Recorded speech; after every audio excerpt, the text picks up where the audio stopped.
Hi, everyone. I am here with Jennifer Urezzio. She's the founder of Soul Language, which is a paradigm that puts tangibility to soul. So there's a conscious connection that enables crystal clear connections. I'm thinking to source. Jennifer has trained over 30 of the 5,000 worldwide soul language practitioners, and I'm excited to talk about soul language. I love all this stuff, and I really want to hear what Jennifer has to say. So welcome, Jennifer. Thank you for being on the Organize and Energize podcast. Thank you so much. I'm excited to be here. Yeah, very much so. So how did you get started in soul language? What was the background of all that? I was in marketing and PR, and I was really good at my job. Wasn't allowed to talk to clients, but really, media loved me because I would tell them the truth. And I was like, there must be something. I can feel it. There's something bigger inside of me. Like, how do I access it? And as the divine does, put mentors in my path, and I started to jump on those mentoring stones. And I was speaking at a conference, and this woman sat down next to me and went, "We're going to be friends." I was like, "Totally." Then my inside voice went like, "Why her and not this other woman across the way?" But I don't care if I ever see that person again. What is that? What I heard through divine guidance was like, "Oh, that's soul language." And I was like, "Oh, okay." And before long, I had this paradigm because I kept asking questions about how to put tangibility to soul on the soul of a business. And then I went back to that woman and I was like, "Listen, I'm doing this crazy thing called soul language. I'd love to identify your soul languages." And we spoke the same language. One of our core energies of soul, which I call languages, was the same. So of course I got her and she got me, right? Like instantly, like you really came from a direct soulful place. So that's the short story about how I got here. It was a bumpy road at times. Yeah, so the other lady that you weren't really, you're like, I don't really want to talk to her. She was speaking a different soul language. I would venture to guess. Yeah, I would venture to guess. Or a language that I don't really have an affiliation. Like we collect energy, right? If we were to kind of identify 5 of your clients, 10 to 1, they have a common theme. They have a common energy. And so I would go, "Oh, look, you're a mentor and in theory, collect mentors." And so, yeah, our energy just didn't resonate with her. And I tend to collect the same kind of people in the best way. I think that's true for all entrepreneurs. When people, and even as simple as the avatar, people always say, "Well, who's your avatar?" And I tell all my clients that are starting to launch, I'm like, your avatar is you. You are who you're going to resonate with, people that are like you. Why try to make some other avatar that's not even like you be your audience? Because and it comes back to the soul resonance, which I hadn't really considered. So that's like a aha moment for me. I really appreciate you saying that. So when did you realize that that this was like your calling? I mean, as a backtrack, sorry, I'm going to say just something. I knew for 40 years that I wasn't doing what I should be doing with my career. How long was it that you knew, kind of when you were in marketing, that kind of thing, it wasn't quite right? And when did you decide that that was your shift? I think it was up until the moment that it wasn't the moment, meaning I was the answer girl in marketing. I was using my intuition in marketing. What was missing was a deeper way of being of service. I was being my mission in marketing.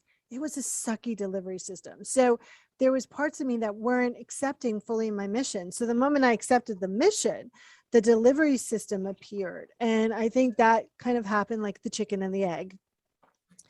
And once I had this delivery system, I was like, "Oh yeah, like, duh, this is so easy. This is, yeah." And now my clients go, "I heard you in my head." Of course, because, we're resonating with each other.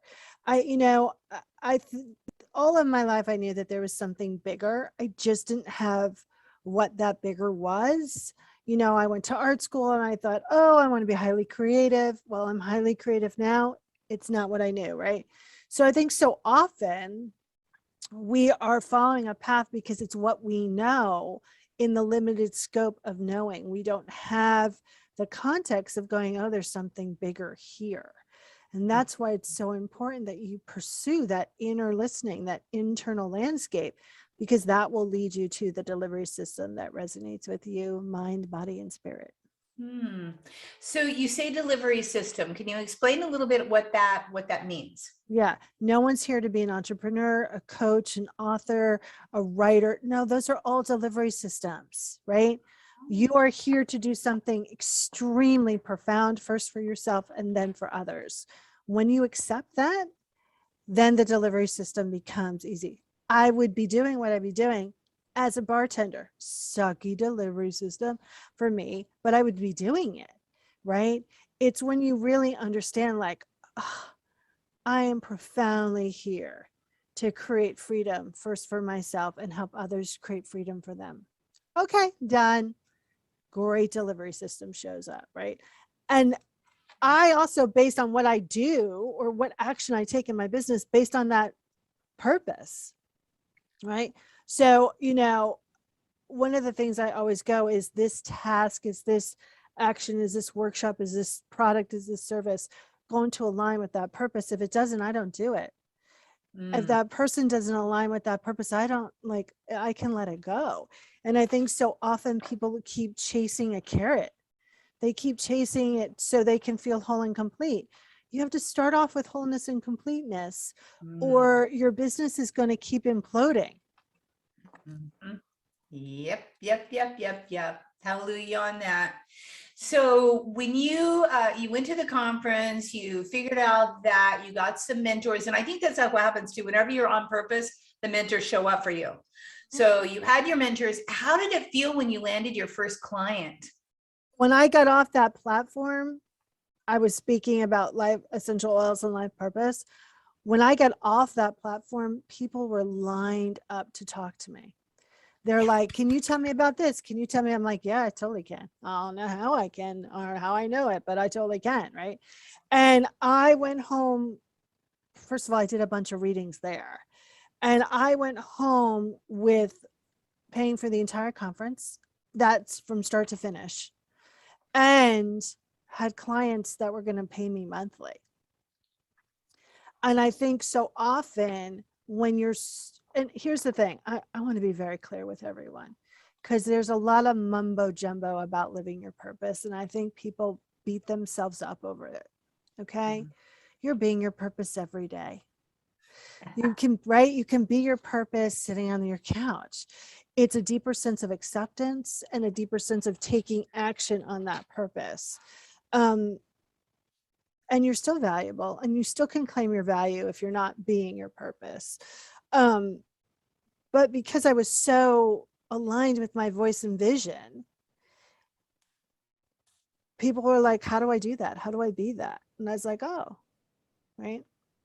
And so it felt weird and great and like, duh. And, oh, I've been here forever.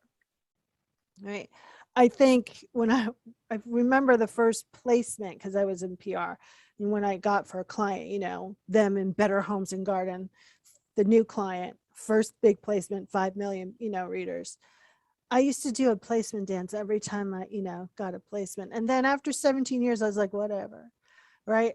I think it's important to keep that energy of, all right, not from a place of attachment, but from a place of celebration and joy. I think so many people are at conflict with their business. Mm-hmm.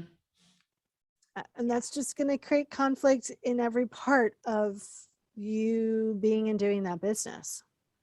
Right. So I think what you're saying is if you're in conflict for your business, it's going to self-perpetuate. What would you say? What's the first step if you're feeling like my boss is mean and you're your own boss? What would you say to them? Yeah, I would say to connect to your soul via your heart or your soul languages, if you know that, and go, what do you want that you're not getting? And how can we start giving that to you? Right. Because it's not money, right? It's something bigger than that, right? It's never about the money. It's never about getting client. It's always something bigger. For me, it's always, I don't feel free. Like, I love freedom. And when I don't feel like I'm free, when I feel like I'm over servicing, then I'm going to put that into my business and be cranky. Right. Mhm. And I serve people all day long. So, I'm a master of service. So it's a very fine line between service and servitude. So it's a constant reflection and a checking in.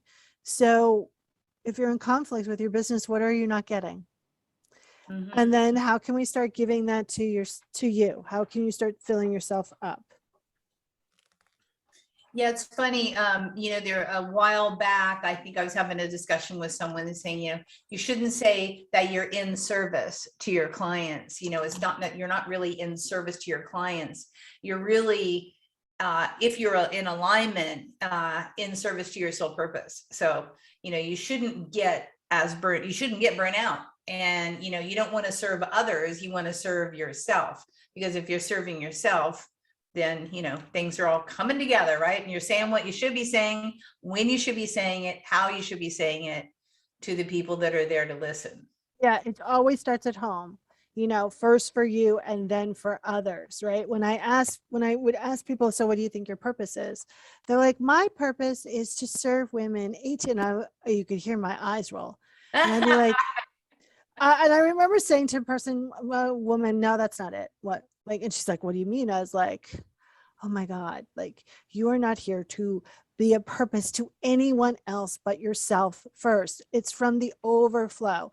If you keep, living your life for them, you're going to be really cranky, and you're always going to feel like you're not getting what you want, because you're not, because you're coming from a place of separation and not wholeness and completeness. So, and I'm a content driven person, so I have tons of content to help, people realize they're whole and complete.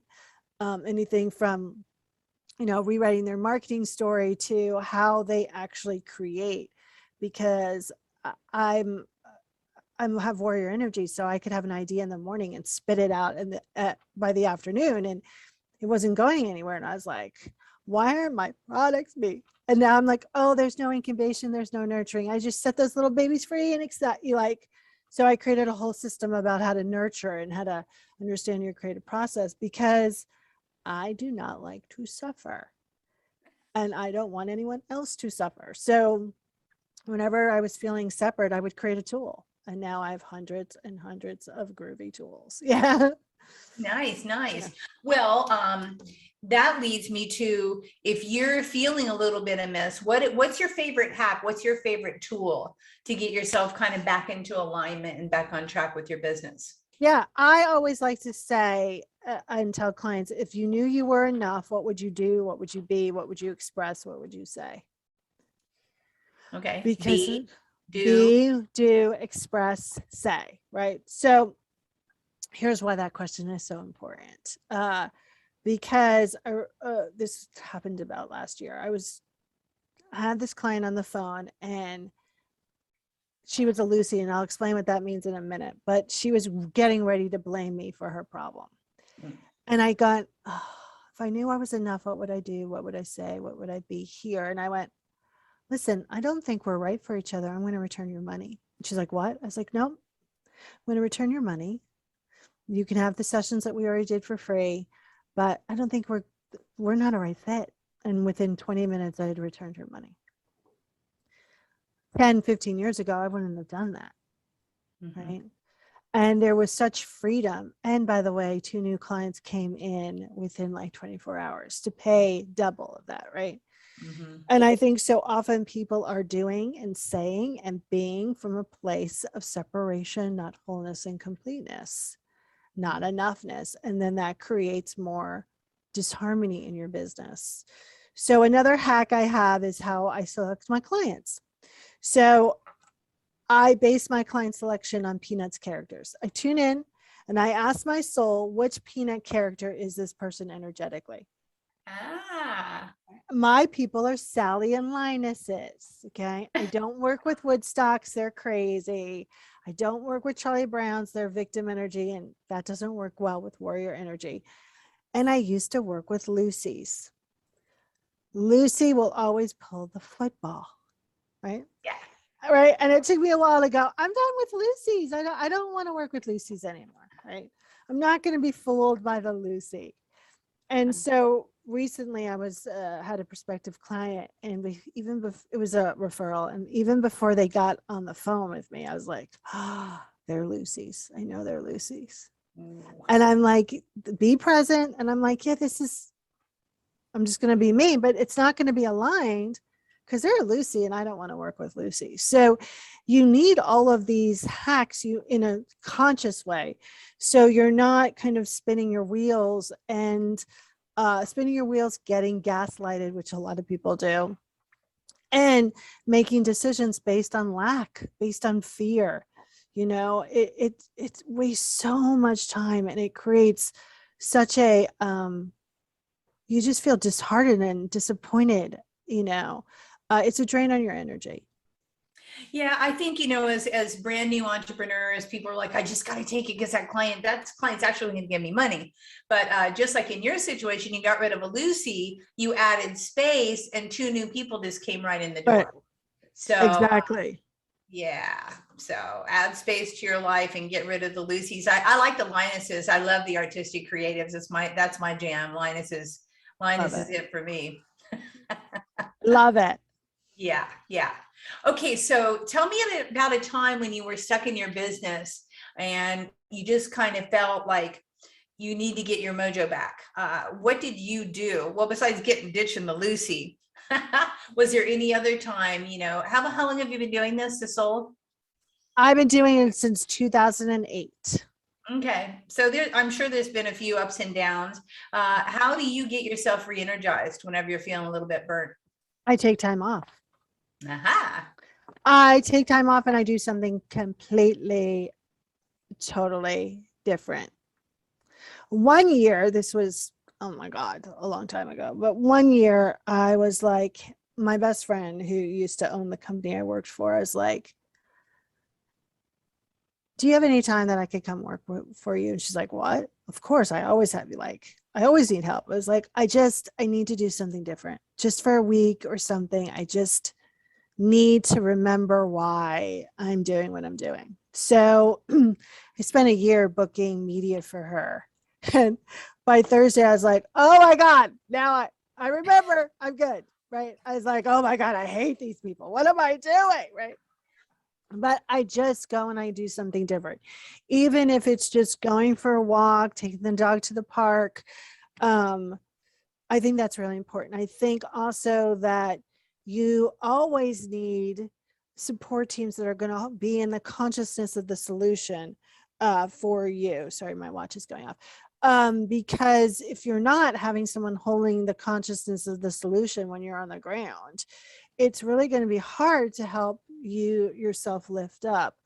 And the last thing you also want to make sure is that you're not in the consciousness of shame. If you're in the consciousness of shame, you actually really do need somebody to support you, to move you to a next level. There's not enough life force in that area for you to move yourself up. You're literally drowning. Well, no, figuratively drowning in your own shame. So you actually need to check in and ask for help. So those are a couple of things I continue to do. It's just not a one-off. Yeah. I love going back to your old career and then saying, yeah, no, that's not why I was doing that. I get it. So you were going to do it a year and you did it a week? I was just going to take like a time off for a couple of days, and luckily she really did need somebody dropped off, so it was perfect timing.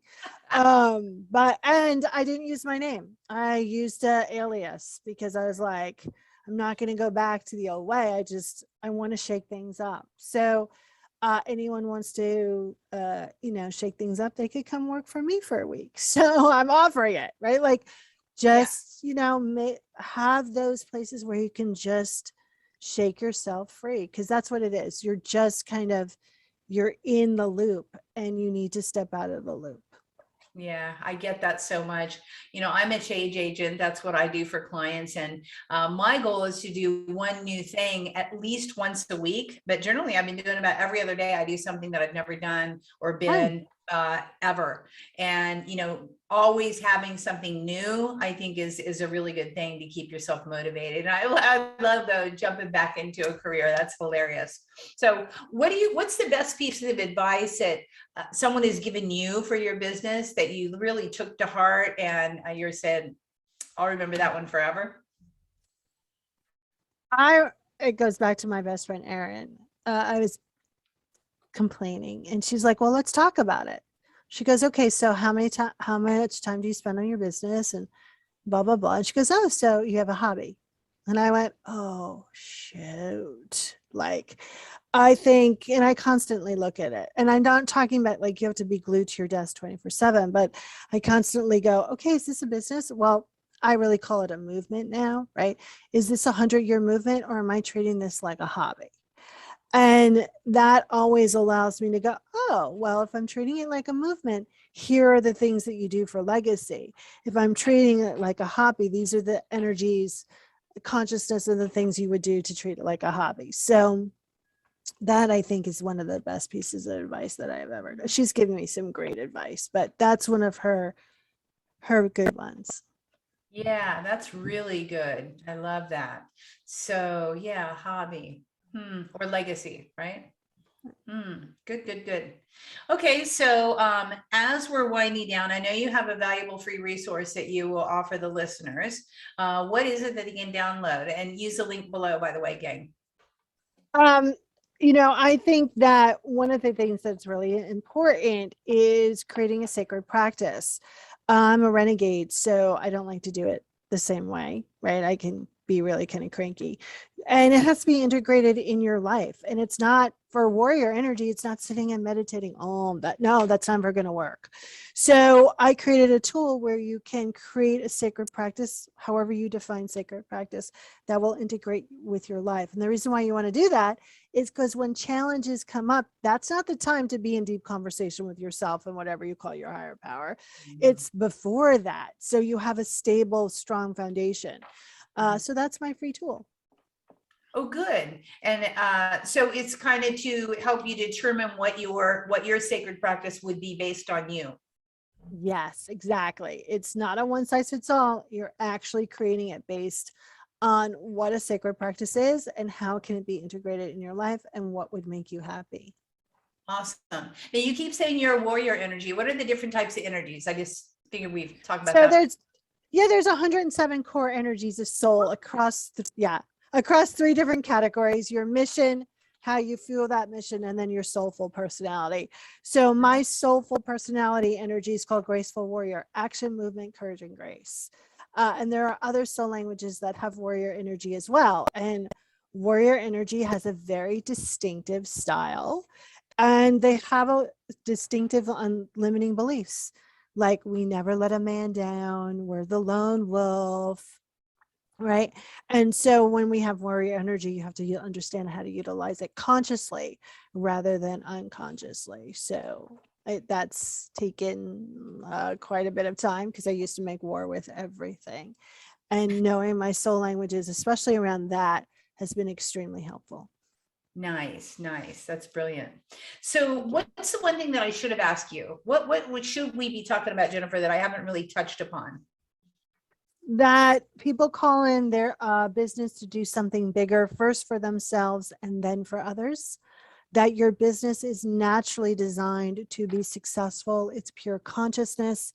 It is not you, and you should stop treating your business like it's you. Stop treating your business like it's you. Good. It's designed to succeed. So when we put success into that, it will naturally expand. Cool. Awesome. I'm so happy you joined me on the show. This is a completely new, possibly new spin for those of you who have not been familiar with the Soul Talk. I hope it's helped you a lot. I know that no matter what happens, we always have insight, and we always hear what you want to hear, or we hear what we need to hear when we need to hear it. So hopefully this has resonated with you out there, and I very much appreciate your time being on the show. Thank you. Thank you so much. Download the gift, and we will see you the next time around. Thanks.